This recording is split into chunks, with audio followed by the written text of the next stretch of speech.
أعوذ بالله من الشيطان الرجيم بسم الله الرحمن الرحيم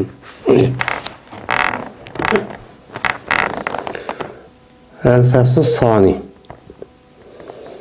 عن ثوبان رضي الله تعالى عنه قال رسول الله صلى الله عليه وسلم استقيموا ولن تحصوا واعلموا أن خير أعمالكم الصلاة ولا يحافظ على الوضوء إلا مؤمن رواه مالك وأحمد وابن ماجة والدارمي.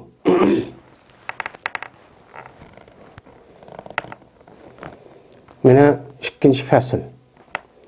Savban radıyallahu ta'ala anhu rivayet kılındı. Dedi Savban, dedi Peygamberimiz sallallahu aleyhi ve sellem Rus tüptüz bulununa ve her güz onuğa küçüğünü yetmeydi. Ve bilinli ki şuniki cezmen seninki emellerininki en yaxşısı namazdır. Ve muhafazat kılmaydı, davamlaştırmaydı taharetninki üstüde buluşkan fakat kamil mümin taharetninki üstüde buluşka davamlaştırdı. Davamlıq taharetninki meni üstüde meni boludu dedi. Endi biz Kitab-ı Taharetke kelgentik Mişkat-ı Mesabi degan kitapninki.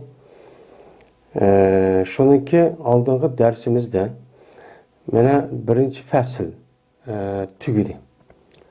Birinci fasılda taharet ağasa onunki Allah Teala berdiğin savab qandaq boludu ve mukafat onundan başka şu taharet ağanğa karta günahını qandaq mağfiret kılıdı. Benim bununki üstüdeki mezmundaki hadisler okuldu. Hadramda şu Kitab-ı Taharetninki birinci fasılninki birinci babninki ikinci fasılga keldik. Mene ikinci fasıl mene İmam Bağvi degandek şu hisan bolğan hadislarni keltirmekçi. Yani keltirdi. Yani şunu keldik. Hem de yine bu hadis mi bu ikinci fasıldaki hadis mi yine taharetninki taharet ağam bolsa şu adamga qandaq mukafat ve qandaq işler boludu. Muşun üstüde toxtuldu bu hadislarni. Hem de ikinci fasıl Savban'dan radıyallahu ta'ala bunu rivayet kılındı. Savban degan Peygamberimiz sallallahu aleyhi ve sellem'ninki yani Mevlası yani en Savban'a Mevla Resulullah sallallahu aleyhi ve sellem deb keldi. Bu adam aslında Peygamberimiz sallallahu aleyhi ve sellem bu adam esa kulken bunu Peygamberimiz sallallahu aleyhi ve sellem setvelip onundikin azat kıptı eken. Azat kandikin yine azat kıp boğandikin mi? Peygamberimiz sallallahu aleyhi ve sellem bilen ne basa billah muşundaq yaşaptı eken. Yaşagandan Peygamberimiz sallallahu aleyhi ve sellem vafat etip ketgandan u yerden ayrılıp şu Suriyadagi Hims ve onundan keyin bir qancha bir shahar bor ekan. Yani asası Hims degan şu yerda vafat etip ketdi ekan. Şu tarix hicriniki 52-yil mi şu etrafta. Yani şu adam deydi. Dedi Peygamberimiz sallallahu aleyhi ve sellem tüz bulununa. Hem de kâme yakumu kıyamen diye bu sulası mücerret yani tu deyen gep. Bir narsa tusa yani bir narsadaki şekli mıdak tu deyen gep öğrü tu deyen gep. Yani mevcut boldu deyen ma'nida mi boludu. O narsa vücutga chiqdi degan narsa. Şu narsadagi vücutga chiqishi uchun şu vücutga chiqaradigan barliq narsa bo'lsa o narsa andikin öğrü turib vücutga chiqib mana o'zining tegishli ishini qiladigan gap. Hem de bu yerdemde istepade babına çıkan bu ecvep vavi yani bu istepade babına çıkan istakimu istakame yestakimu yani istakimu diyen bu nima istakim diyen emir emir oğandikin istakim yani istakimu istakimu diyen Rus yani tüp düz bulunla yani mandaqça adı lillah bulunla toğrucu bulunla deyen gep. Bu İstikamet degan nayeti muhim bir vazife. Şuna Allah Teala Peygamberimiz sallallahu aleyhi ve sellem'e "Vastaqim kema umirt" degan oyatni tushirgan. Meni Peygamber şu oyat tushgan vaqt shu mazmunda so'zi bor. Manga bek nima keldi? Qandoq olsam Allah buyurgan narsaga men to'g'ri, ravurs, mana lillah mushundaqcha bo'ladigandiman deb. Endi bu yerda tuz bo'linglar degan gap. Yani tüp tuz. Yani sizlar İslam dininiki ta'limatniki üzerinde, Allah'ınki buyurgan ta'limatniki üzerinde sizlar tüp tuz bo'linglar. Yani şu amelni icra qilishda mana rostchil, mana samimiy, mana to'g'ri, mushundaqcha bo'linglar. To'g'ri bo'linglar degan barliq burg'a ishni hammani qilib, yanduğa ishniki yüzini nima qiladi uni yanidi. Mana bu odam nima qildi? Istiqomat. Bu adam mana İslam dinimizde to'g'ri adam bo'lgan bo'ladi. To'g'ri yo'lda mangan adam çok bo'ladi. Yine de oqidan Peygamberimiz sallallahu aleyhi ve sellem "Ven hergiz kuchun yetmeydi." Tüptüz buluşqa silinço hergiz çok kuchunço yetmeydi. La yukallifullahu nefse illa vusaha. Anikin yine Allah Teala nima degan? Mana mastata'tum. Yani siz kuchun yetgan narsani çok qilinglar degan. Onda oğandikin bu tüptüz buluş nayet muhim bir iş. Endi bu yerde tohsu degan ahsa, yoxsi, ihsaen. Asli bununki lügat manisi yani hasa, taş. Kişik taşniki üzerine hasa, hasayat deydi. Bu taş ninki neyimiz çıkıyordu. Bununki ahsa, yoxsi dep gelse uçağının yüzüde bunu sanıdı. Yani salap onunki hisabatını edip çoğulu degan gibi. Yeni bir manide kuchiyatdi degan mushu ma'ni demek keladi. Anda o'g'andikin mana tüptüz buluş jarayonida sizlar şu Allah buyurgan va to'sqa ishni mana uni sanab uni o'zingizda hammani jo'lab ekib ijro qilib bo'lish ishni shu hargiz çok qilolmasdan. Bu nayt tasish. Anda o'g'andikin tas ish ashunda bo'lgandikin sizlar bilingki şuniki cezben emellerinki yaxshi namazdır. Mana siz o işni hammasi shu qilib bo'lishqa, uni jo'g'lab qilib, uni mani ish olsa uni yerib tüptüz, to'g'ri bir shaklda mana samimiy bir to'g'ri bir shakl bu bo'lish bak tas. Uni shu qilib bo'lolmaysan. Qilib bo'lolmagandan keyin shuniki amallarning ichidagi eng yaxshi amal var, o qavu namaz.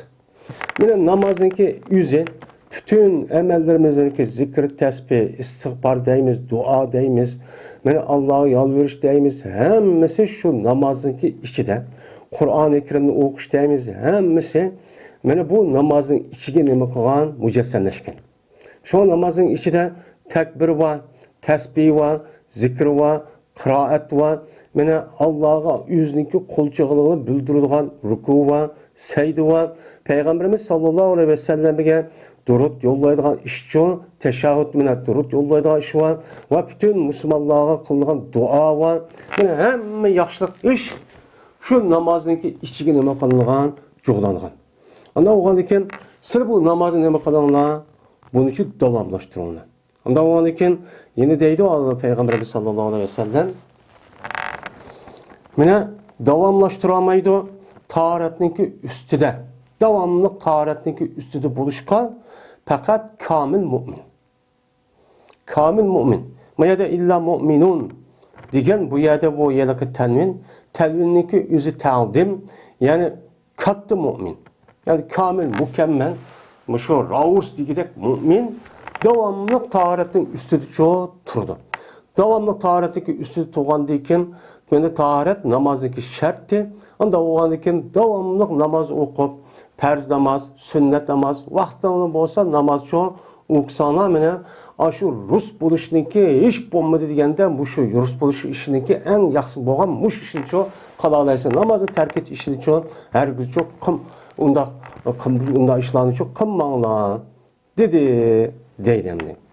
Endi o yerda hafaza yuhafidu degan hafaza yahfidu degan gap endi bu yerda saqladi. Qo'g dedi degan ma'nida cho keldi, yod oldi degan gap. Ya'ni yodali degan gapning o'zi u odam uni cho'ni nima qildi, uni yo'qotib atmay, meni saqla degan gap. Ya'ni bu yerda biz hafada yo hafidu degan gapniki o'zida davomlashdi. Chunki bir odam shu narsani davomlashtirsa, ya'ni u narsaniki o'zini davomli saqlab, shundoq qilgan bo'lsa, o'chani o'zi davomlashtirgan bo'ladi. Ya'ni davomli tahoratning ustida chu haqiqiy mu'min bo'ladi degan gap shu. Mana bu hadisni İmam Malik rahmetullah alayh ve İmam Ahmed İbn Majah ve Darimiylar nima qildi? Bu hadisni rivoyat qildi. وعن ابن عمر رضي الله تعالى عنهما قال رسول الله صلى الله عليه وسلم من توضأ على طهر كتب له عشر حسنات رواه الترمذي. İbn Ömer radıyallahu ta'ala anhuma'dan rivayet kılındı. Dedi ya İbn Ömer, dedi Peygamberimiz sallallahu aleyhi ve sellem bir adamiki taharet asa o adam taharetninki üstüge. Taharet varken taharet batırılğın mene o adamninki üzerine taharet ağam bolsa mene bu mene Allah buyuruptu Peygamberimiz bunu tarif etti dep yazılıdı şu adam için 10 tane yaxşı işini çok kıldı dep mene çok yazılıdı dedi deydi Peygamberimiz. Mene bu hadisini İmam-ı Tirmizi nime kıldı? Rivayet çok kıldı. Hem de Peygamberimiz sallallahu aleyhi ve sellem mene bu taharetninki tahareti batırlıqlığın taharet asa dedi. Bu yerden de ulemalarımız yani bu bir kata taharetni nimeге alıdı, namaz okuyman dep alıdı. Namaz okup bolgandan keyin bir vaqt, yani bir farz namazınki üzerine onun deyken o adamniki özü şu farz namazını okup bolgandan keyin yeni bir farz namazının vaqti kelgan vaqt özüde yani taharet turuqlığın yeni bir kata taharet asa degan nima bo'ladi? Gap çok bo'ladi. Bu şunu qartilgan gap. Ama bir qator taharet elib, tek namaz okumay, oxirida yeni bir taharet elish bu onu ko'rsatmaydi. Çünkü bir qator taharet elib bo'lgandan keyin onu deyken oxirida ulab taharet alsa bu israf bo'ladi. Bu nima emas? Hem aldığındaki ağan taharetindeki üzü kamil mükemmel bulmaptı dep şeytanniki vesvesige uçan üzüde bu ergeçken buludu. Anda o ağandaki bu Peygamber'in var degen gibi uyar kartılgan emez.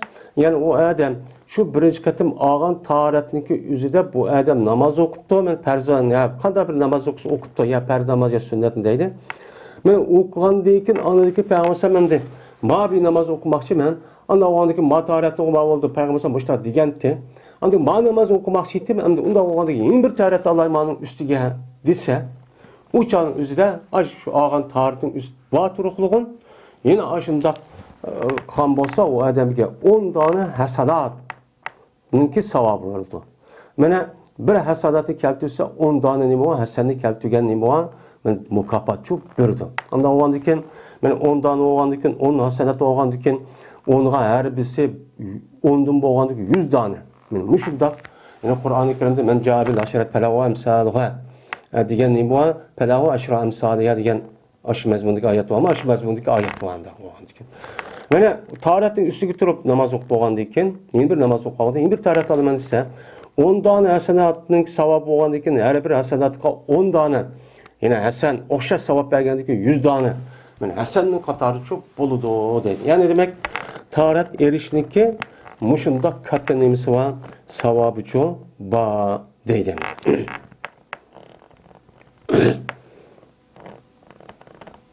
Hem de yukarı hadis'ten devamlı taharetine turuşniki üze kamil müminniki nimesi dedi belgisi dedi. İmanniki belgisi. Çünkü adamniki vücudundaki imanniki zahiri alameti taharetine turuş. O adam aş Kur'an-ı Kerim Peygamber sallallahu aş diyen gapga resmi iman etip işinip men aşda hulus niyetine aşda kalmışsa taharetle devamlı mümkün maydı, tumaydı o adam. Yani bunu bir animesiye alameti. Anda o andaki taharet degen Allah'a denim o katta bir ibadet deydemdir.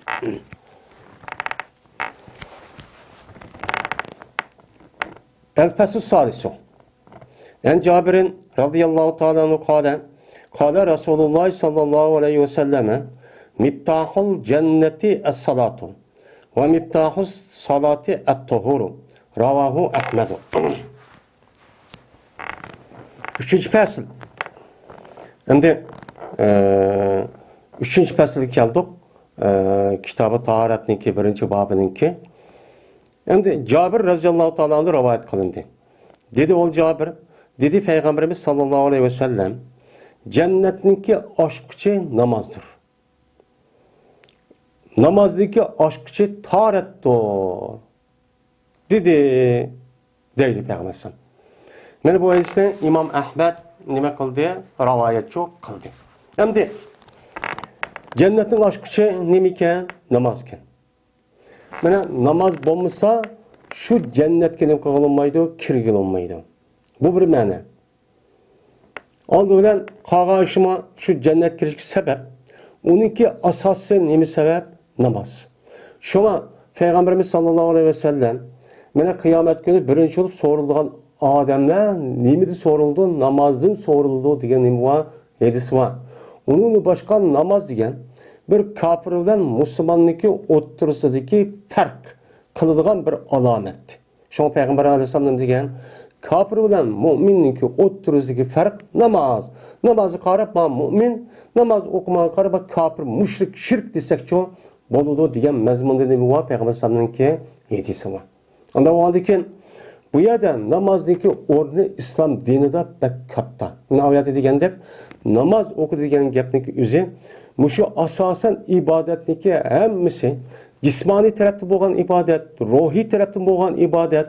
Meni ko'z, bütün quloqni jimmi tutgandan keyin butkul vujudi jimmi tutgandan keyin Allohning oldiga o odam rasmiy bo'ysundirib akagan bo'ldi. Ana uning ichi tasbih vadidoq, Qur'on o'qish vadidoq.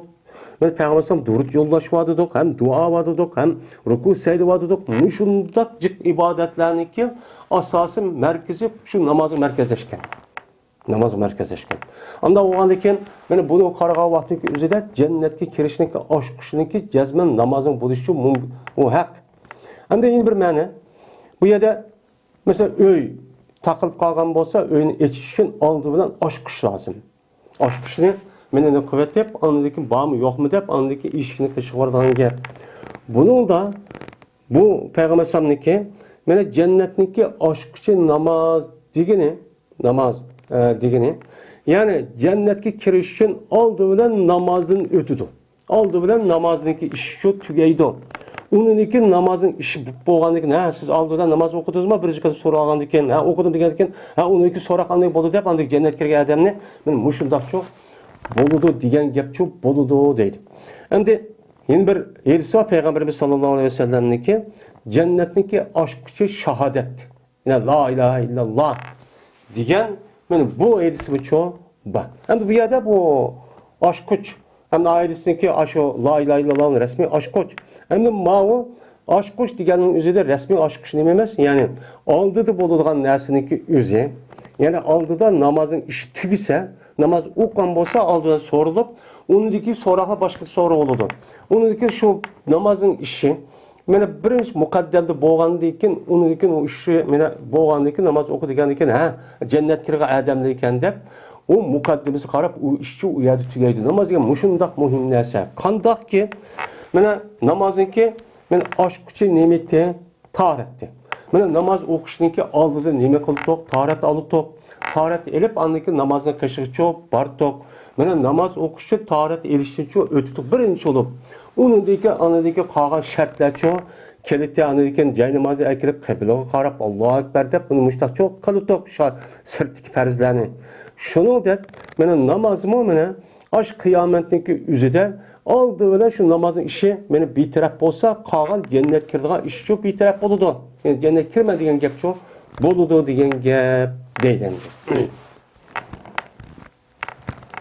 Mene bu hadisni İmam Ahmed nima qildi? Rivayet çok qildi.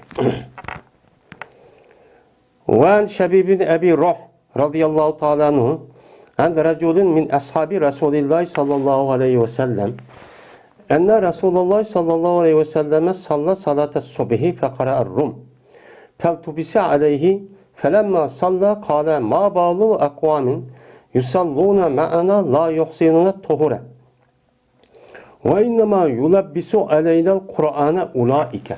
Ravahun Nesaiyyum.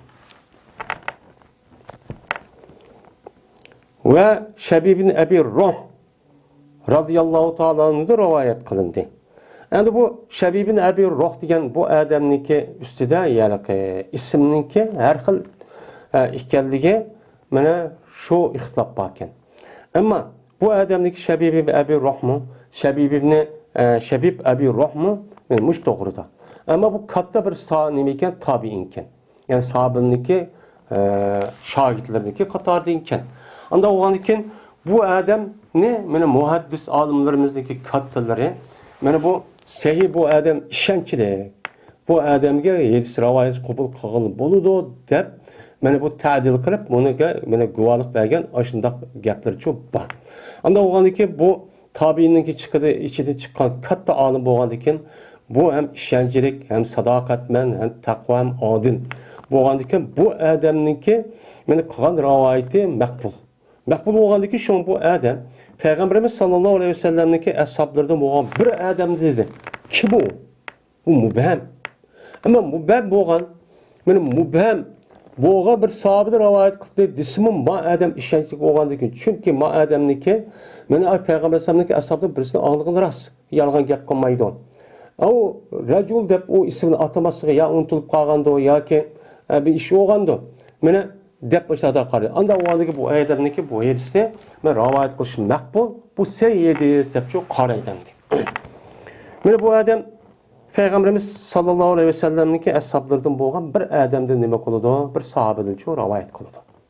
Hem de o sahabe kim o? Namalum yani yüzü buldu bu adam. Bu adam işençilik. Sahabe bo'lgan bo'lsa şataq yok. Ne bu? Şuna dedi ki Peygamber şuna dedi ki bu adam Şebib bin Ebi Ruh cezben Peygamberimiz sallallahu aleyhi ve sellem yani yıllık adam yani sahabenin içinde bir adam. Ben şuna dedi ki cezben Peygamberimiz sallallahu aleyhi ve sellem Bağdat namazını çok okudu mescitte cemaat olan okudu. Kandak okudu dediyse bu adam yani padigen tefsili takip etmez. Bu takip etsek bulmaydı. Yani Bağdat namazı okup olgandaki sorumlu okudu emas. Yani okup şu tefsiri şu ki okuş jarayonida namazın içinde qiraat qilish olgandan keyin men tefsir şuna okudik o namazın hemmeni mani okudu mesela şu qiraat qildi bu iş bu. Sorumlu okudu. Qiraatda ya birinchi ya ikkinchi harakatda sorumlu okudu. Peygamberimiz sallallahu aleyhi ve sellem Bağdatda sorumlu okuptu. Sorumlu okugandan keyin mana mushtabih bo'lib qoldi Peygamberimiz sallallahu aleyhi ve sellem'e bu sorum. Bir Peygamber sallallahu bir aralışıp gitti. İltibas. Yani ya ay zamanı bir aralıştırıp dendi. Sorumluluk'a ba ayet bir o ayet okumak başka bir yerde bir ayetini okup müştakçı koydu. Yani iltibas yani okşutup ayet şu o şeyde de müştak koydu. Peygamber turukluğun. Müştak şu kaldı. Neymiş ka? Töven sebebi var. Peygamberimiz sallallahu aleyhi ve sellem mene namaz okup olgandıkin. Mene iltebese yeltebiso deydi. Aslında lebese yelbisi kim keydi diyen gep. Endi binersin bir adam keydiga vaqtımızda bedeni yapqandıkin. Uçağınızda ma taşıdaki adamlarınki özü ma adamın içki azanı bilmegendikin uçağda içki taşımış. Kim o şeydi o? O şeygan şeydi deyilgan da düşünce o. Şu bu ne? İştibah. Men dedi ki etimiz lazım. Bunda məni Arap dilindeki bu til meselesinde naticik. Müşündak şunu sörrumnu okuğandakin yılıq Bağdat namazıda Peygamberimiz sallallahu aleyhi ve sellem'e bu sörrum u yerde ya toxtab qaldı ya ki bir ayet çıkıp qaldı ya okuyama kep qaldı ya başka ayet okup qaldı. Onun ornuğa okuğandakin Peygamberimiz sallallahu aleyhi ve sellem namaz okup olgandakin dedi ki ne dedi? Ma balu aqwamin yusalluna minna ma'ana la yuhsinuna tuhura.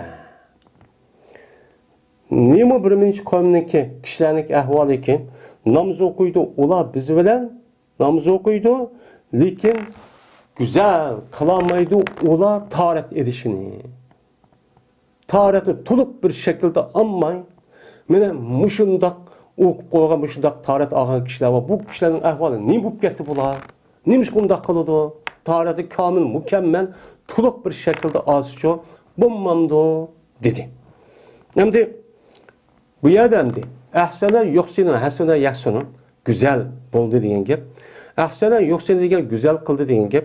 Anda o'g'andan keyin la yuhsinuna degan gap nima degan gap? Ya'ni güzel bir şekilde taharet erişini mana vaqtcha uni qilmadi.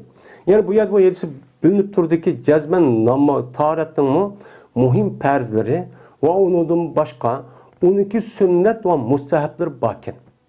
Eğer o adamniki özü taharet amısı taharetin özü güzel kılmadı degan gap, yani o yerdeki adab ahkam bunu to'liq bir şekilde qilmadi. Farz kısmı o adab, yani o yerdeki sünnet ma ne işlarni onu to'liq qilmadi degan gap.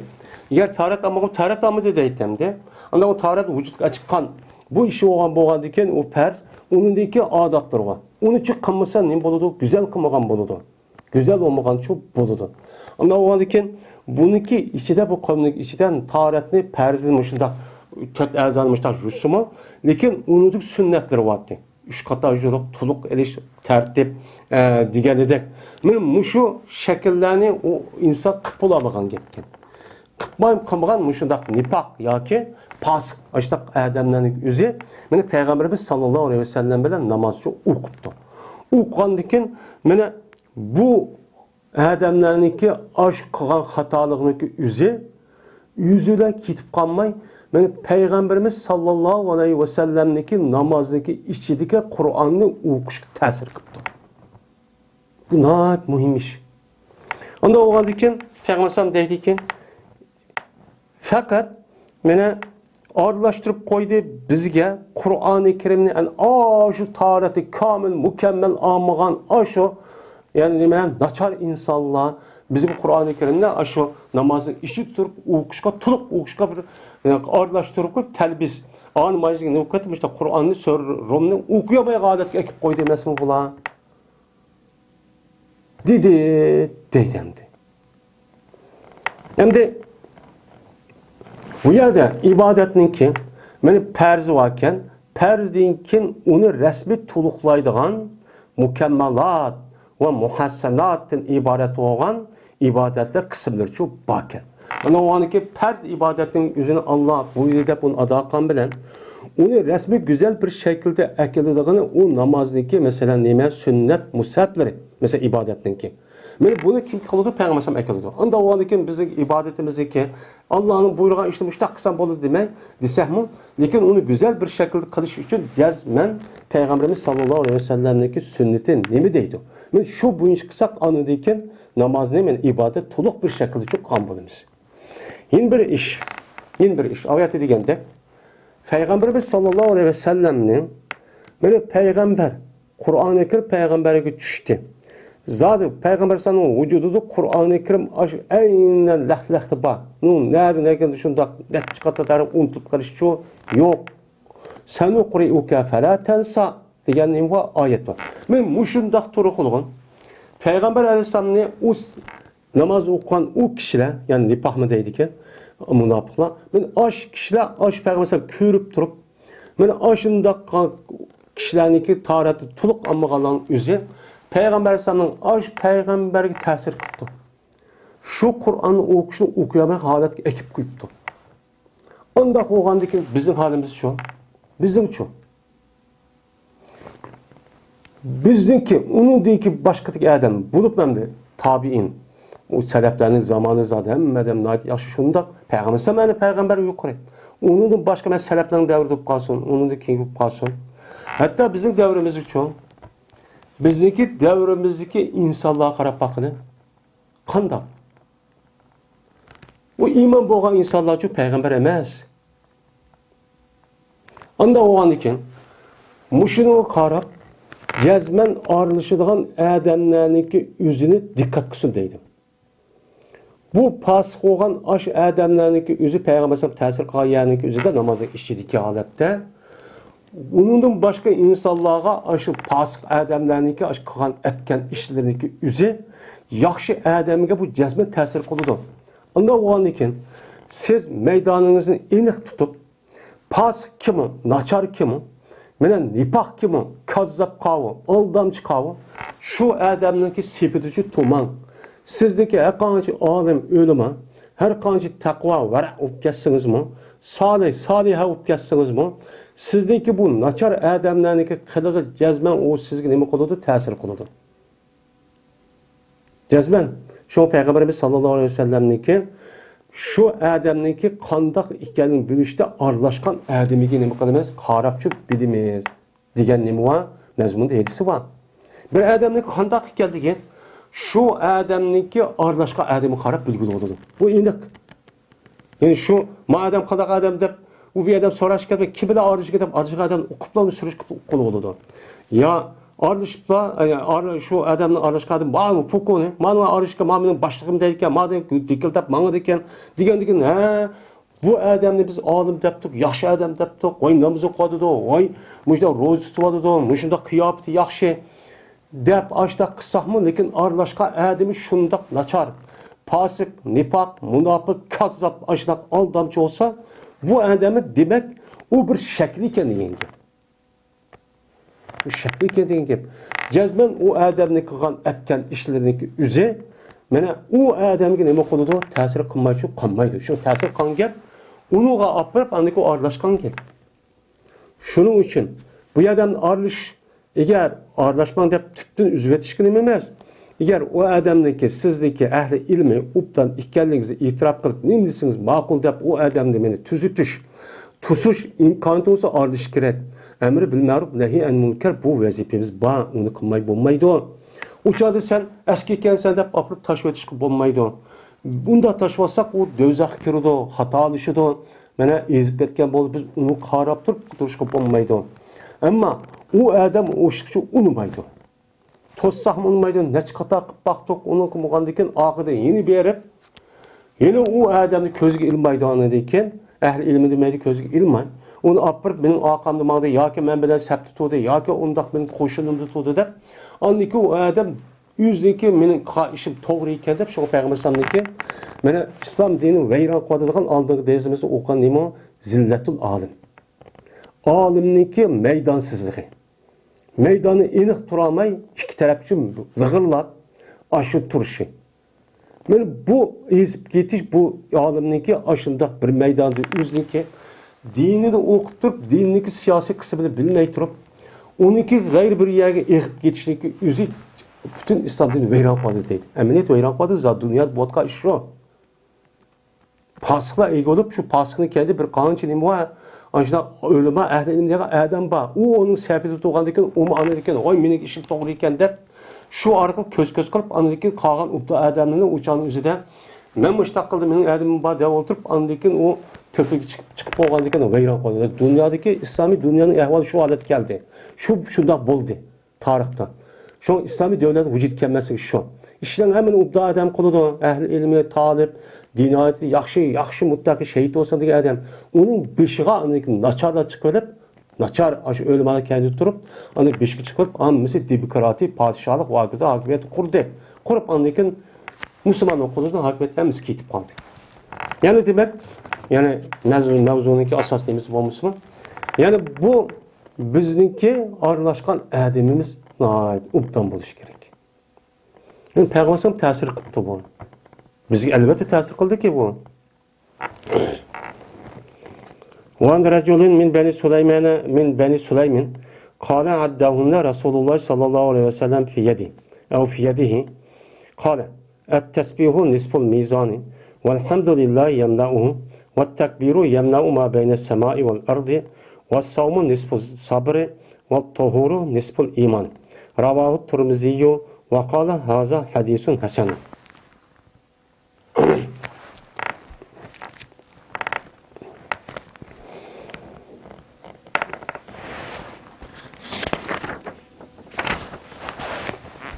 Ve Beni Sulaym kabilesi bo'lgan bir adamda rivoyat qilinadi. Dedi o adam. Hem de aviyatı degandek bu mu Beni Sulaym kabilesi de hem de bunda rivoyat qilishda çünkü ma adamda rivoyat qilgan yana tabiin ait ishonchlik bo'lgan ekan. Bu yer bu ismini demek yana aldık edistek tabiini demek da van rajulun deb nima qilgan rivoyat bunu ekiptendi. Bu ishonchlik edis. Hem de dedi bu adam. Sana de o narsani Peygamberimiz sallallohu aleyhi ve sellem mening qo'limda yoki o'zi qo'lida nima qildi? Sanidi deydi. Mana demdi hadda yauddu sanidi degan gap. Unna degan nima? Ya degan muannasniki jam'isi. Zimir muntasil. Endi bu yerda muttasil bo'lib keldi endi. Endi bu yerda unna degan zimir deb olgandiki zimirniki oldida bir ism o'tichi, uni yonida bir zimir bo'lishi kerak. Bu zimirniki o'zi bu yerda zimir mubham. Zimir mubham bo'lgandiki zimir mubhamniki qanday yondiganligini unindagi keyingi ismni qo'ydi. Keyingi ismni qo'ydi, uni oshkorlab berdi, tayin qilib berdi. Tayin qilib bergandan keyin men shuniki nimasidan o qatardim. Ba'zi vaqt mushtahmi kelib qoladi, bu nima o arab tilida durust. Ya'ni sanada o ne degani? Men tövende Peygamberimiz sallallohu aleyhi ve sellem mayademde men 3 xil, 4 xil, 5 xil narsani sanaydi. Men mushu 5 xil narsa Peygamberimiz sanadi. Ya'ni uni degani ama 4-5 xil narsa sanadi degan gaplamdi. Peygamberimiz mening qo'limni sanadi. 5 narsa. Bir, mening qo'limni tutib Peygamberimiz ma tasbih men mandaq bo'ldi, elhamdülillah mandaq bo'ldi, takbir mandaq bo'ldi, ro'za mandaq, men tahorat mandaq deb 5 xil narsa mushtaq qo'limni tutib sanab, men mushtaq bo'ldi dedi. Yoki o'zi qo'li sanadi. Men tasbih, men tahmid, takbir, men ma'vo deb o'zi qo'li sanadi. Bu chaning o'zida bu yerdagi avni keltirishda yana raviyiniki shak bo'lganligi uchun u. Dedi Peygamberimiz sallallohu aleyhi ve sellem. Tasbih mizanniki yerimidir. Yani subhanallah dese, subhanallah degan mushu adamiga berilgan yiliq savab, yiliq adamininki yiliq qiyomatda amalni jinglaydigan yiliq taroziniki yerimi keladi. Bir qator subhanallah deb qo'yganlik sababidir. Deganlikniki savobi deyiladi. Mana nima uchun undaq bo'ldi degan vaqtning o'zida men oldingi darsimizda bu tasbihniki o'ziniki, ya'ni subhanallohniki uniki ma'nosi shundaq nima o cho'ng. Ma'nosi cho'ng. Ya'ni tavhidniki asos bir taraflamdi. Tavhidniki iymonning bir tarafi bo'lgandan keyin iyonniki ya'ni Alloh bor bir ekanning bir tarafi ekan, ya'ni Allohniki butun ayb nuqson kamchiliklardan va salbiy mana sifat va qiliqlardan Allohning nima qilish uni pokiza, uni Alloh pok degan gap bo'ldi. Ana o'g'liga buni hammani chiqarayotgandan keyin o'chaning o'zida mana bu birisi nima? Isbot.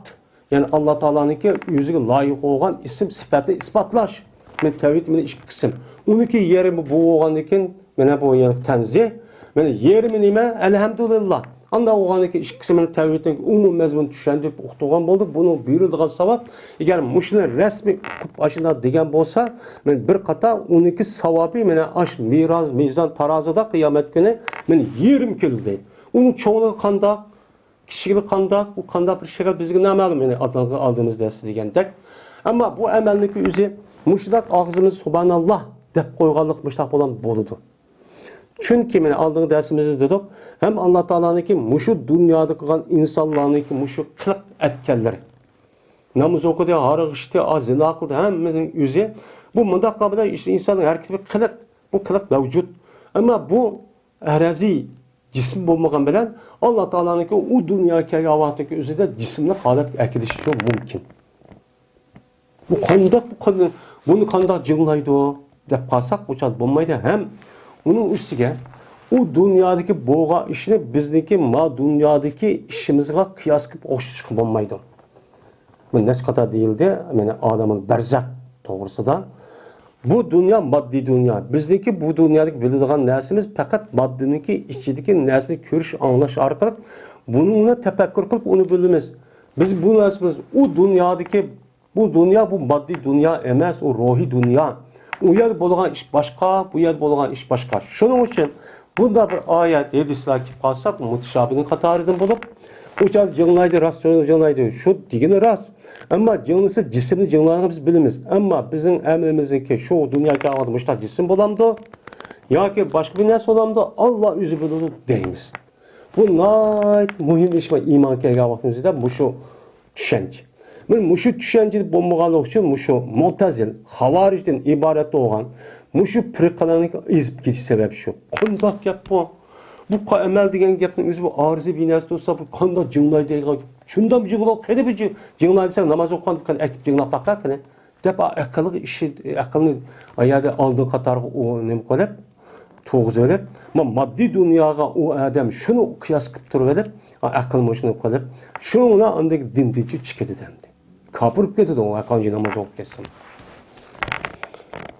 vayna elhamdülillah meni toshqizdi bu elhamdülillah şu mizonniki yerimini nima qildi bu toshqizdi yoki mizonni toshqizdi elhamdülillah mizonni toshqizdi hamda elhamdülillah mana bu tevhidniki asası icabi ispat tarafidagi bo'lgan nima u shaklni bildirdi mana hamd Alloh'udur degandan keyin bu yerdan chiqadiki ba narsa danglaydi ba narsa danglaydi yo'q narsa danglamaydi bu nima mavjudiyat chiqdi ana bu Allah degan kim mana yak yegani bo'lgan bütün Qur'on hadis sifatlariga muttasib bo'lgan sifatlar muttasib bo'lgan zot degandan keyin buning ustida to'xtab ana mushrik bir og'iz gapning ustida to'xtas bir ming gap chiqadi da oyga chiqmaydi shunga men mushu ma'nini bilib bu odam bir qator shundoq alhamdulillah deb qo'ysa men mushudaq savobchi berdi deydi mana takbir men toshqizdi bu takbir ya'ni Allohu akbar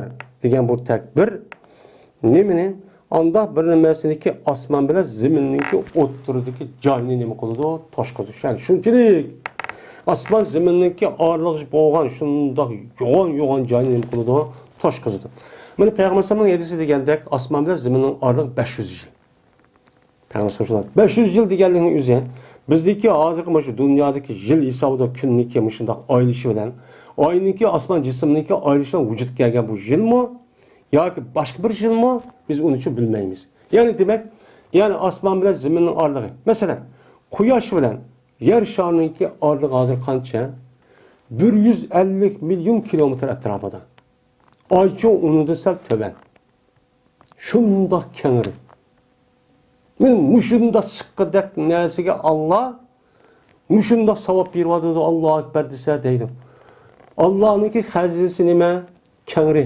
valillahi xazainu samawati val ard u nima qilmaydi tugamaydi ana buni desa bu qandoq bo'ladi desam bo'lmaydi chunki osmon jismlariniki kengligi va uniki cho'ngligini shuni bilsak shuni tasavvur qilsak ondan ha mesela bir odamga oshdoq yana berib olsa yeni bir odam oshdoq qandoq gap bu nega patidi o desakchi bo'lmaydi chunki buni bilishimiz uchun mushu osmon jismlar biz yer turayotgan yer shariniki o'rni u qanchalik cho'nglikda osmon jismlaridan iborat bo'lgan mana quyosh sesmasiga bu yulduz bu planet quyosh sesmidagi samo yo'liniki o'zi yulduzlar to'piniki yiroq yengligi hattoki kilometr metr deb uni hisoblab bo'lolmay shu nur yili deydigan holatga keldi cho'ng adam aqli yetmaydi endi bu yo'lda mana quyosh bilan ziminning orlig'i 150 milyon 48 milyon kilometr atrofida ekan cho'ng ammo quyoshniki ichidagi mana quyoshniki shu yerga atrofida 7-8 nima bor shundoq cho'ng endi bu shundoq cho'ng 8-9 dona planet bor shu Neptun Merkuriy Mars deganlar mana mushu Pluton Neptun deganlar mana mushu narsaniki o'zi shu yerga samo yo'lniki ichida necha million odam quyosh sesmasi o'xshash mana samo yo'l sesmasining ichidagi yulduzlar bilan atrofni mushu qancha kilometr deb qancha metr deb metrga hisoblasa odamning aqli yetmaydi necha million yo'riq yil deb hisoblaydi unda bo'lgandan keyin Allohniki nimasi kengrim ekan bu yulduzniki anadagi samo yo'li degan kengridagi mancha trillion yo'riq nur yili deydi nur yilining birisi necha million kilometr deb hisoblaydi shundoq cho'ng buningdan yulduzlar to'pining ichida necha million shu samo yo'li sesmasida qanday yulduz bor deydi uni qarshi yeni bir deydi demak buniki yo'g'onligida hech qanday nima qilmaydi unda o'g'aniku yer shari degan shu osmon yo'lidagi shu osmondagi jismlarga nisbatan yer shari bizning badanimizdagi faqat nima hujayraga o'xshaydi hujayra kichik bizcha yo'q ya'ni hujayraning ichidagi eng nima kichik bir qancha nima bor shunga o'xshaymiz biz endi ya'ni demak mushundoq katta mana mushundoq katta narsani Alloh taolo bizga nima qilib berdi xizmat qilg'izib, bizning manfaat uchun mana foydalansin deb chiqib yaratib beni.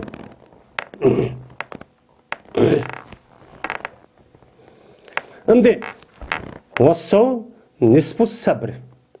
Mana ro'za degan sabrninki yerimidir. Ro'za tutish, mayli farz olsun, mayli nafl olsun, asosan farz. Mana bu ro'zani tutqanlik degan Qur'oni Karimda degan sabrniki yerimi. Yani insonlarga nisbatan sabrning yerimi ro'zada bo'ladi. Chunki inson moddadan yashagandan keyin nima qiladi? Davomli yesam, issam degan holat bo'ladi. Onun başka yesem degan bo'lgandan keyin ayol qolsa jinsi munosabat nima qilib, mushundan lazzat, shahvat nima qilsam deydi, davomli mushuni qiladi. Mana bu orqali insonning nafsi davomli mushuncha tarqib qiladi. Asos xato ish mush tarafdan keladi. Ammo ro'za tutgan odam o'zi uni nima qilgandan keyin tizginlab, uni qilsanchi bo'lmaydi degandan keyin men sabrning nimasi bo'ladi, o'chani ro'za tutganlik, men chidash. Chidab turib, ro'zani ashilda qo'siq ichib ketsimi, usab ketsimi, uni chidab turib, ro'za davomlashtirib kun o'tirgan qadar mana ash maqsadga, g'oyaga nima qilib yetkazadi. Bu sabrning nimasi bo'lgan bo'ldi, yerimichi bo'lgan bo'ldi. Endi tahorat, yani iymonning nimasidir, yerimidir. Pokizlik. Yuqorida shatrul iymon degan ma'noda nisbul iymon deb uchiqcha dedi Payg'ambar sallallohu İmam Tirmizi rivoyat qilgan hadisda. Yani pokizlik degan men oldingi darsimiz dedik. Pokizlik degan islom dinimizdagi yerimi. Asosan pokizlik taraf qurildi. Buni asos tarafdan pokizlik tarafini asos qildi. Mana odamlarniki jismoniy namoz o'qishingizga tarat edin. Onun başka ruhi, men pasqillikni uni nima qilish, tozalash. Istig'for, zikr, tasbih, men bu ibodat, mushning hammasi insonlarniki vujudi, insonlar qilib qolgan xato, mushta harom ishlarni nima qilish, uni yo'q qilish, pokizlash. Men bu endi.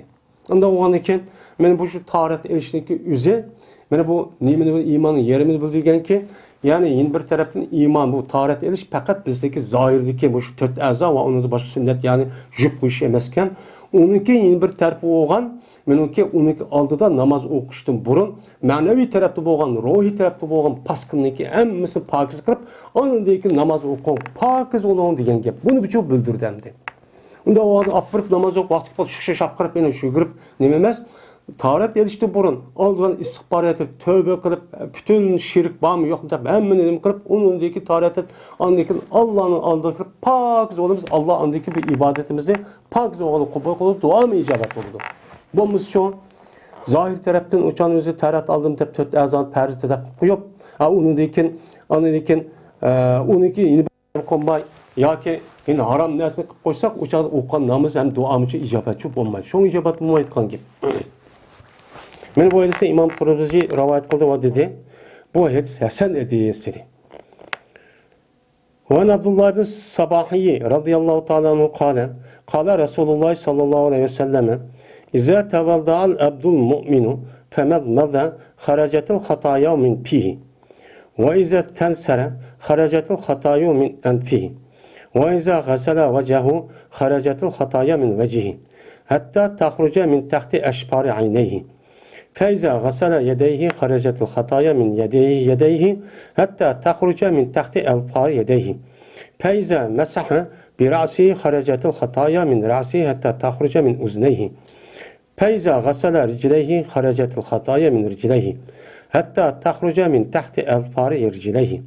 ثم كان مشيه إلى المسجد وصلاته نافلة له. رواه مالك والنسائي. Abdullah ibn Sabahi radıyallahu ta'ala'nın rivayet kılınıyordu. Dedi bu zat, dedi Peygamberimiz sallallahu aleyhi ve sellem, kaçaniki tarat alsa bir mümin, boğan bir bende tarat etdi. Tarat algandaki tefsilat şunda qıptı. Qanda qıptı? Mene ağzını juptu. Bu yerden konuşudu yok. Endi bu konuşudu yok buluşu maidista. Yani bazı adamın kopup konuşup sünnet emez dediği adamın bulmuşlar yedisini. Bu da bir yedisini tutuyor hep aldık ya yani. Yine bir yediste mesela Peygamber yüzünü jüdü, malını jüdü geldik. Ha konuşucu emez. Yani muşundak yani muşundak. Yani şu an Yedisini düşünüşte, Kur'an-ı Kerim'i düşünüşte bir ayet yoki bir hadisni qarab turaverishga bo'lmaydi. Xato chiqadi. Şuna bu fuqaha, mujtahid olimlarimiz Kur'an-ı Kerim, hadisi Resulullah'ın umumisini hemmini tadqiq qilib selishtirib, ondan keyin fiqh kitobdan iborat bo'lgan bu kitobni chu yozgan. Aş fiqh kitobdagi ahkomlarning o'zi Qur'on hadisdagi nimasi ayni tafsiri shundoq tartiblar deb bergan hamda u yig'inchoqlar. Meni bu hadisda mana qo'l judi yo'q. Og'zini judi deb bor. Unda o'g'li hadisni zohiri qarab, va yo'q, o qo'lni jumayli opirib so'qishiblar, og'zi burni jupla mushtaqis bo'ladi ekan, o desam bo'ladi, o'sha xato ketmaydi. Lekin bu odamniki tushunchasi, mash o'g'aniki mush eslavasi u xato. Ammo hadisga eslavaldim degan hadis to'g'ri. Bu hadis. Ammo bu hadisni payg'ambar sallam mening hadisimni nima qiladi? Meni to'liqlaydi ham tushuntirdi degandiki, shu mazmundagi hadis bor, shu usul var. Onda o'g'andiki bu tarafda xato ketgan bo'ladi. Yani bu Peygamber sallam ağzını çakıdaki qo'lni yumadi demakchi emas. Yuqori boshqa hadisda mana tartib shu, qo'lni yuydi, undan keyin og'zini yuydi, mushu. Chiqadi deydi, og'ziga mushu suv elib g'ar-g'ar qilsa, shu odamniki xatoliklari o odam og'zidan chiqadi. Og'zi qilgan xatoligi va gunoh sag'irlari. Bu yerda yana xatolik degan omti, bu yerda yana boshqa hadis oyatning sababida buni xaslashtiramiz. Ya'ni gunoh sag'irlari. Kaçanikin burnu su edip çatsa, istinsar, bu tünügün bu gapni dedik. Çıkadı da hatalık o adamlık burnudun. Burnudaki hatalık emmesini çıkadı. Yani bu kadar hata ötküzdü. Çünkü adamlık vücudunda 5 tane sezgi ezgar var. Onun birisi ne bakış? Burap biliş. Bir lazım burap biliş arkalık onun huzur halavet ediş. Şu an ettirini ne için çaçıdı? Ubdan puraydigan narsa işletidu. İşletişte onun huzur almakçı. Onun yüzündeki aşı menfaat almakçı. Bu. Onda o iken bunu da aşında hata bir narsani, mesela ayollarniki ya başka aşına bir narsa burap qalgan bolsa, bu arqalıq o adam yaman niyetde buraş arqalıq onun huzur alavat etdi. Bu bir hata ana. Ama normalde ağzı purut kirip gitipti. Uçağın özüde o nime o? Kastan bulmagan için bu günah olmaydı. Hem de müşlah olsa o adamdaki burunda mı çok hatalık hem seni çıkıyordu. Kaçaniki o adam yüzünü jutsa çıkıyordu. Mene günah sagirden ibaret olan hatalıklar o adamın yüzünden çıkıyordu. Hatta ki çıkıyordu bu hatalıklar şu adamınki işki küyüzünki aşı kirpiginiki tehdidin mene çıkıyordu. Dedi. Bu adam da eşbar, şupurun deydiken, vudbun degen kirpik, yani ahdab, kirpik şu. Kirpikniki tehdit çıkıdığın, yelik tehdidiki nasıl şupur. Onun cemisi eşbar.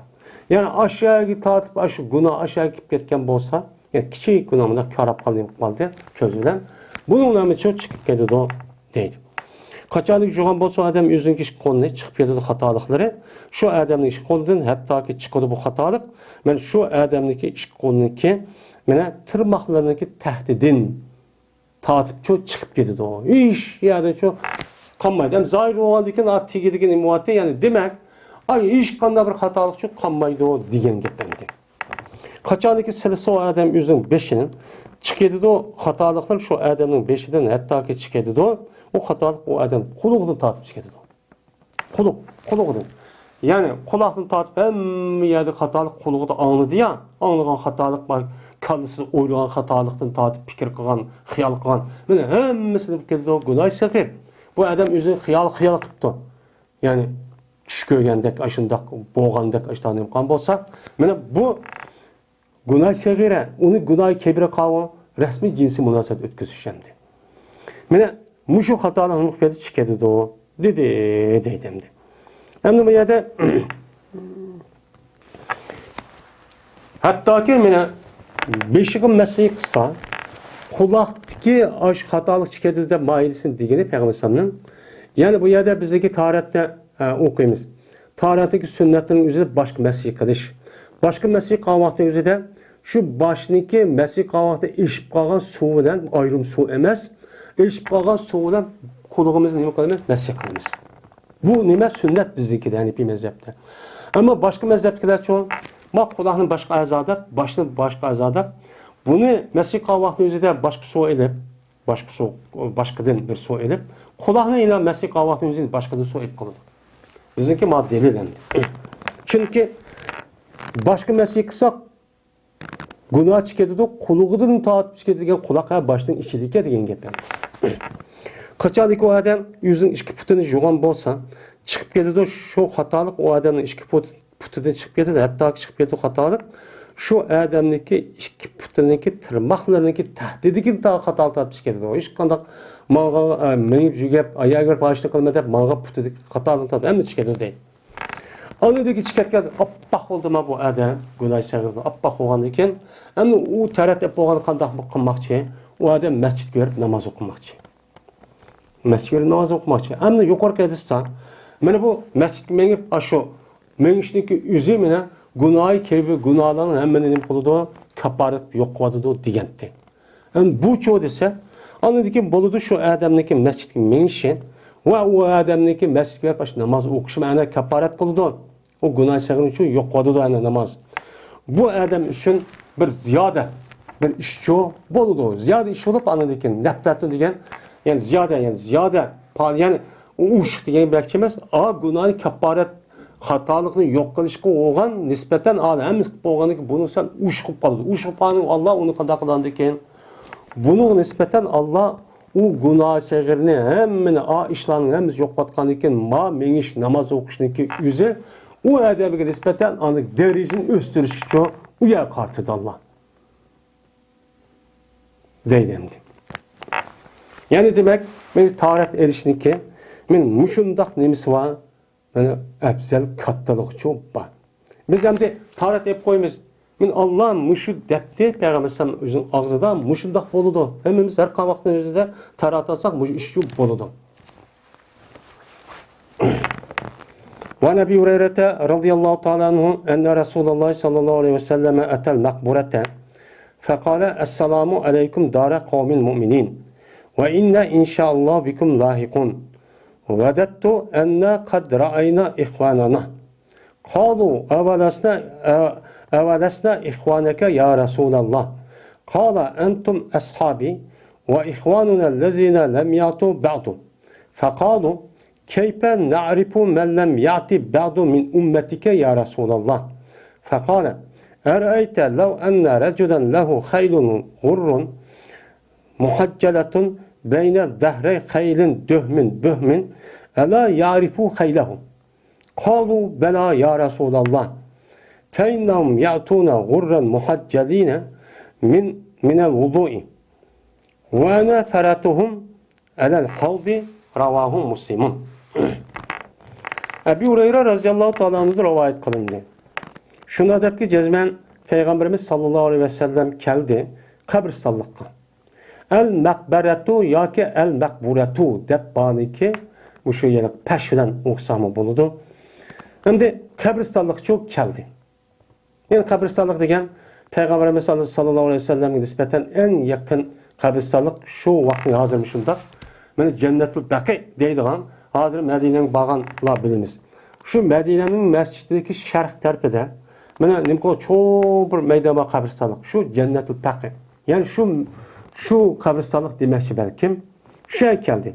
Geldi ki Peygamberimiz sallallahu aleyhi ve sellem dedi ki Esselamu aleyküm dara kavmin mu'minin ve inne inşaallahu bikum lahikun dedi. Salamdır silige. Bulup mu mümin kavminki halkıga. Mümin boğan kavminki ehlige. Bunu salam. Cezmen biz eğer kalsa Allah Teala siligi çoğu nem kılımız koşulumuz. Biz muzaqqamay sil bizim burun ketip kaldığına biz mi çoğu ülüp ketimiz sil akanlı biz yetişip çoğu barımız dedi deydemdi. Hem de bu yerde aleyküm deydiğen bir gep var hem de. Esselamu aleyküm. Bu Peygamber'in ağzı çıkan gep acayip yelik. Mıda ütüp geçik olmayın. Şu esselamu aleyküm diye salam siligi dur dedi. Bu yerden kum diyen nime hitap. Hitap diyen nime diyen gep Meni hemmemiz bilamiz, g'oyib, mutakallim, xitob degan gap. Ya'ni u odam, gapqa odamning oldida huzur bor, ya'ni zimir huzurmi deydi u. Zimir hozir. Zimir hozir degan ma odamning mayadi ko'z oldida bor odam sen deydigan gap. Bu yer bo'lmagan odamga nima deydi uni? U deydi endi. Unda o'g'li ko'p degan, kim degan nima? Sizlar. Ya'ni hozir mushal bor degan gap. Unda o'g'likin salom sizga olsun, hozir mushadik bor insonlar degan qabristonlikdagi insonlar. Bu adamlar salam anlamda o hayat mı? Hayat. Anlaydı deyimiz. Yoki bo'lmaydi, assalomu alaykum degan gapniki o'zidan bu an bo'lgandikin, qabristonlarning ichidagilarga ham ma payg'ambarlar kelgan nimalar va jamoatlar va undan boshqa ham ularning pirishtilari va ham jin va musulmon. Buni qarta shu payg'ambarlar ashtachu degan. O'shani taqrib bo'ladi endi. Taqrib bo'lgandikin bu kom dedi. Endi dara qavmin mu'minin degan gap bu taxsis. Arab tilida bir ixtisos deydigan bir nima qoida bor. Maf'ulun bidi chiqadi, ana. Buniki omilniki mahzub bo'lishi vojibniki qatoridan. Mana nahnu ma'sharal arab. Nahnu ma'sharal arab al-anbiya deydigan shu so'z bor. Biz bulupmu hey ne bilen yine Araplar cemaati peygamberler bulup mu diyen gibi. Yani salam silgi olsun bulup mu? Mene kavm, mümin boğan kavmindeki ehlileri. Mene dar diyen ehli, dar kavmin mümini diyen gibi.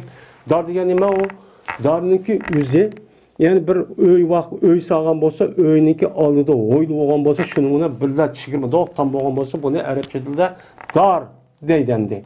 Anda o halde ki, bu kavminiki, mümin kavminiki dari, oylu sisi, oylu o kısas kılınmaydı o cansız neyse. Ondan ehlinim kılıp, yani takdir kılıp, bana kavm müminiki dari turuvatkan, nemele ehle, hey, bulup mu sile demekçemdi.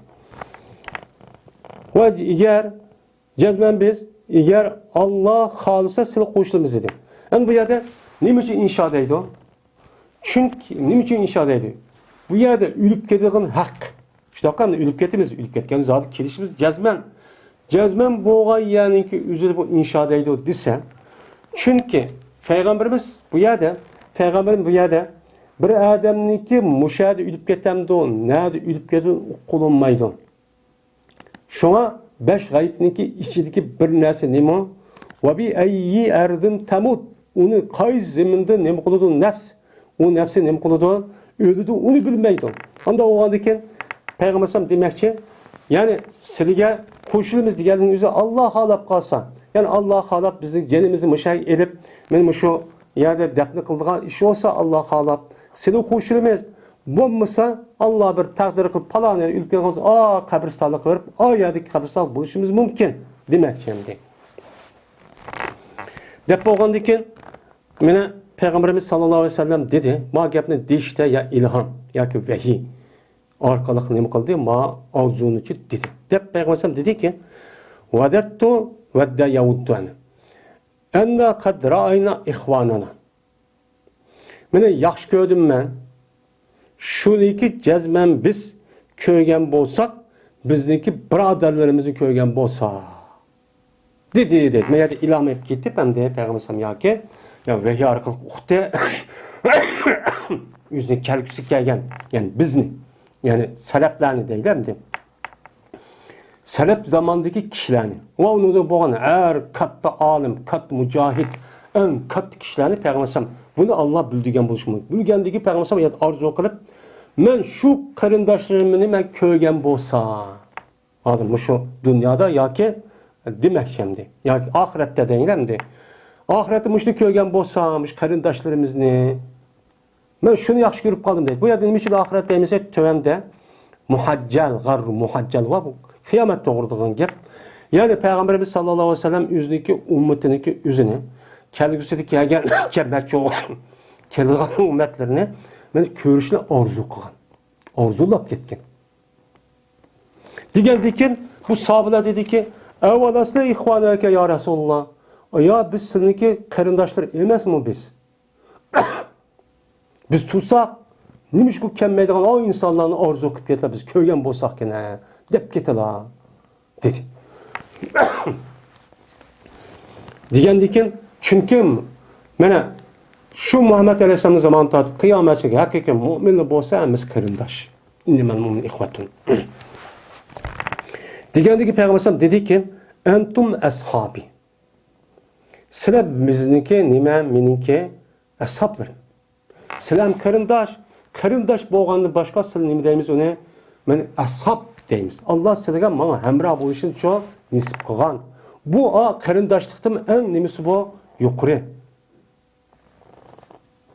Ve bizdeki birodarlarimiz, qarindoshlarimiz shunda bir kishiki ular tehi bunundaki çok kemmedi. Ben şunu arzu qilaman. Dedi. Degandikin ular sahabeler dedi ki, kayfa ta'rifu?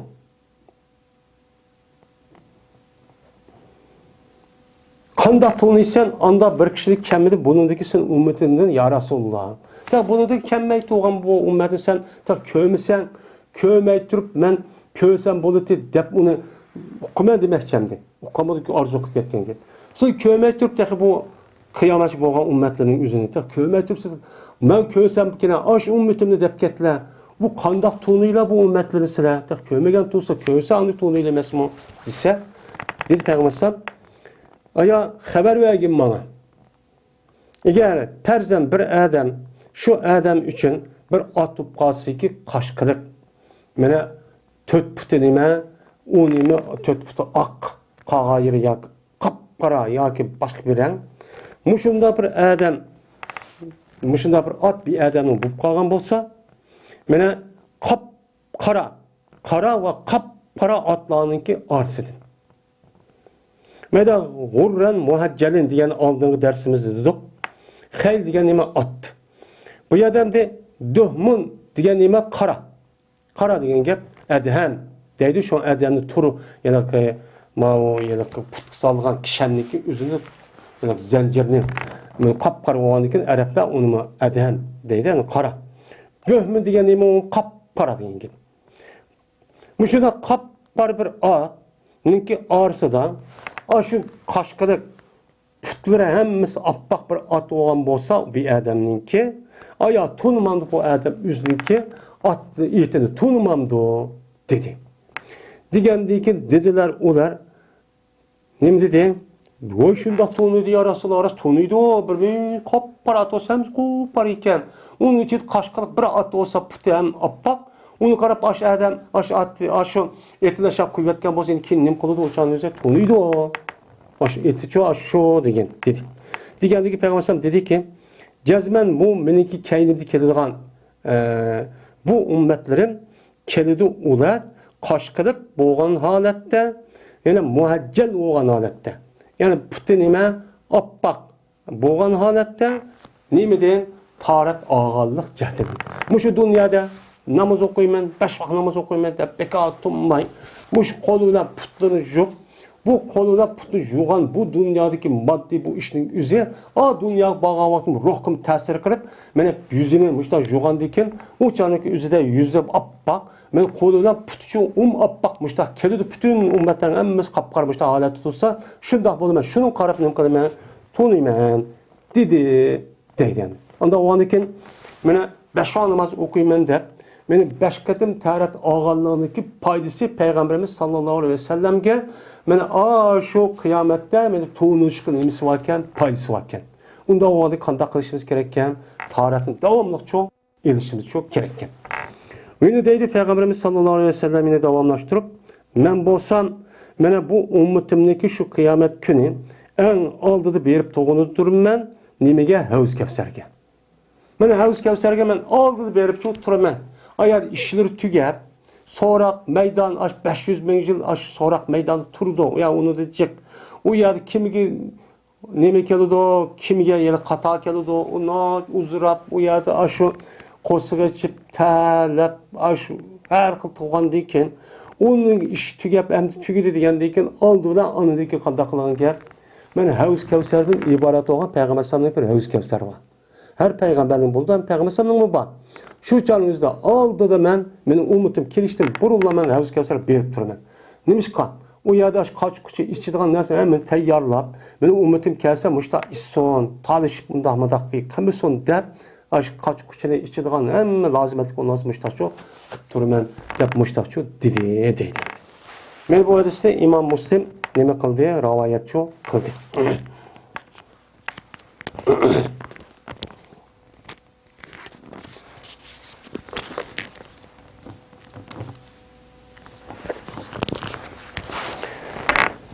وعن أبي الدرداء رضي الله تعالى عنه قال رسول الله صلى الله عليه وسلم أنا أول من يؤذن له بالسجود يوم القيامة وأنا أول من يؤذن له أن يرفع رأسه فأنظر إلى ما بين يدي فأعرف أمتي من بين الأمم ومن خلفي مثل ذلك وعن يميني مثل ذلك وعن شمالي مثل ذلك فقال رجل يا رسول الله كيف تعرف أمتك من بين الأمم فيما بين نوح إلى أمتك قال هم غر محجلون من أثر الوضوء ليس أحد كذلك غيرهم ليس أحد كذلك غيرهم وأعرفهم أنهم يؤتون كتبهم بأيمانهم وأعرفهم تسعى بين أيديهم ذريتهم رواه أحمد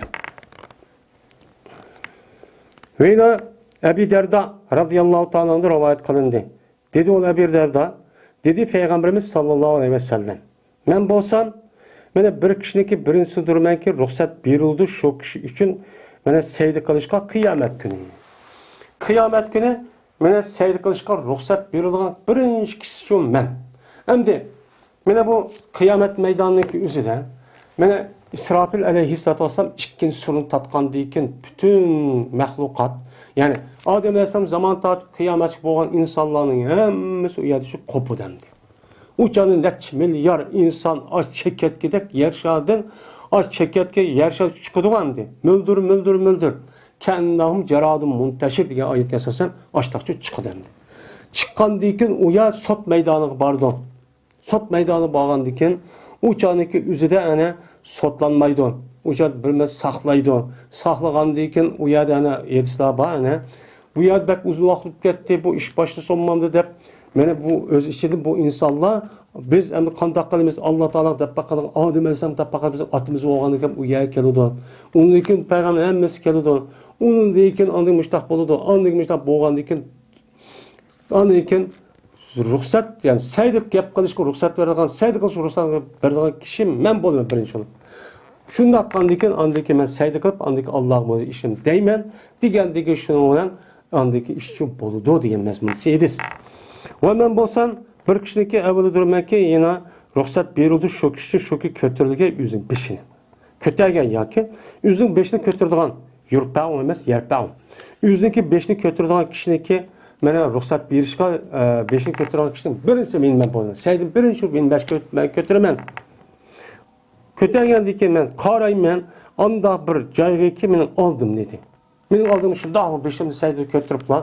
Aldığımdaki aç cayının hemmesini nima qilaman? Odo qarayman. Qarag'an deyken pes tonuyman mening ummatimni, qolgan ummatlarning orasida nima qilaman? Uni tonuyman.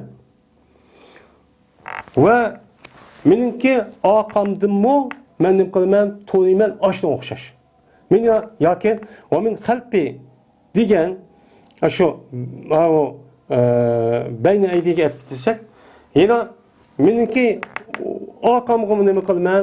Qarayman. Qarsam unuchu oshindaq yana. Yine men unuchu ummatlar orasida men uni tunuyman. Men o'ng tarafimni shuni o'xshashtirki yoki mena o'ng tarafimni ham qarayman. Yine shuni o'xshashtirki qarapasa hamma ummatlar ashad tug'an. Va sol tarafimni uchun nima qilaman? Sol tarafimni yine shuni o'xshashtirki, yine sol tarafimni qarayman, qarag'an vaqt o'zida yine meniki ummatlarim yine ashadchu tug'an. Buni ko'raman degan vaqt o'zida bir adam dedi ki, ya Resulullah, qandaq to'niylisida senin ummatlarini, men ummatlarniki orasida senin ummatlar qandaq to'niydi.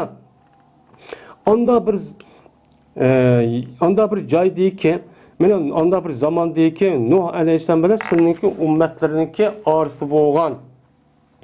Mening mushu vaqtdagi bo'lgan bir ummat var. Şu ummatniki ichidan Nuh alayhissalom zamanı tatib senin ummatlarınki ecili kaçalık toşu şunun ardık boğan insanlarına aytacak.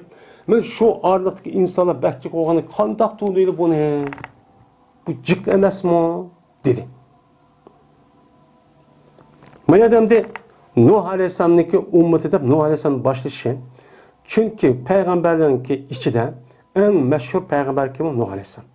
Ama Nuh Aleyhisselam'daki aldığı ana İdris Aleyhisselam, Şis Aleyhisselam. Muş peygamberler çok ötken. Onu gepini kılmazsın. Çünkü meşhur peygamber olandı kim bunu? Ma gepini çok diyen gibi. Bu adamın ağzı şunu bilgendi ki meşhur olup Kur'an'ı çıkandı ki bu sorga adam muşunu diyen. Degендeki dedi Peygamber ulan nemidir? Gururdur. Yani kaşkalıktır ki muhacceldur taharetniki izidir. Şu dünyada taharet ağal sever hemimiz kaşkalık putkolu nime bak men muştak buludu. Emas hiç kandak bir kişi şunu oşaşı emas benim ummetimden başka. Meniki ummetimden başka yine başka kişiler men aşnağı neme kılmaydı, okşamaydı o deydim. Ve tonuyum ben yine bir tonu daha iş. Ve tonuyum ben o ümmetimden şöyle ki cezmen o ümmetim bir keltirdi ulağa ulağının kitaplarını on terpede neme kıldı keltirdi. Ben bunu Arapça bilemem. Hem de bu yerde kitapın bir meselesi bir. Bu yerde bütün aşağı hesapat aşağı boğandaki bazıları sor verdi. Bu yerden de Peygamber sallallahu aleyhi ve sellem deyişteydi önüme alırız. Bu ayrım bir Peygamber sallallahu ümmeti has olan bir xil kitabı bir şeydi o bir iş. Bu yani iş kata bir iş de bunda çok düşünürüz.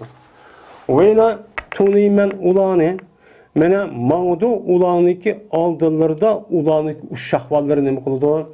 Mene şu uşakvalların mağallığını qarab men ne mi kıldım ben onu geldikken benim ummetim ki aşo dep ne mi kıldım ben tunaymen deydim. Yani demek muşundak tarat erişninki katta savap. Yani katta imtiyazninki bar ikkenlik bu ödesim için çıkıp durdu. Anda o anıken tarat alsak mene özümüzge birisi tazlık cihati payda.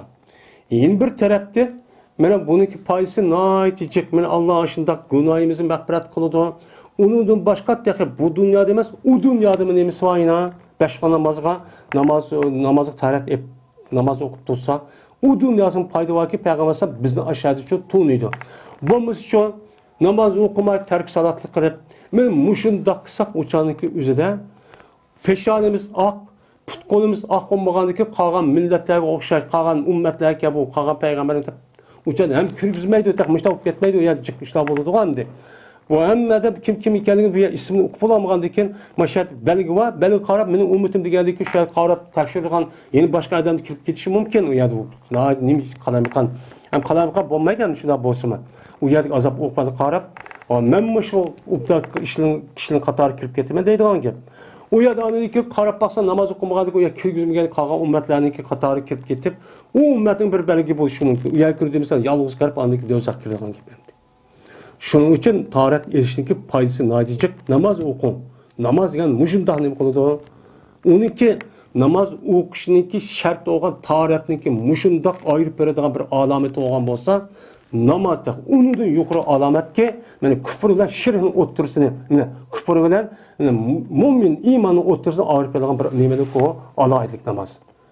Yüzü yani ayırıp verişki bir hususiyeti var. Onunki şart olan taharet muşundak mene Müslüman bilan gayrimüslimanyň otursyny o dünýada aryp berýän bir alaylyk çok bak. Muşundak nime katta fazilet we alaydy imtiyazlyk nime ege. Anda oňdaki taharetni edişde muşundak niyet, muşundak mene ihlas, muşundak itikatyny alsak bolady. Onunki bu paýda çok bolady. Hemmemizde Allah Taala mene muşundak Peygamberimiz sallallahu aleyhi ve sellem'niki men muş ümmetlerden kılışka Allah nasip kılsın. Ve ahir da'vana elhamdülillahi rabbil alemin.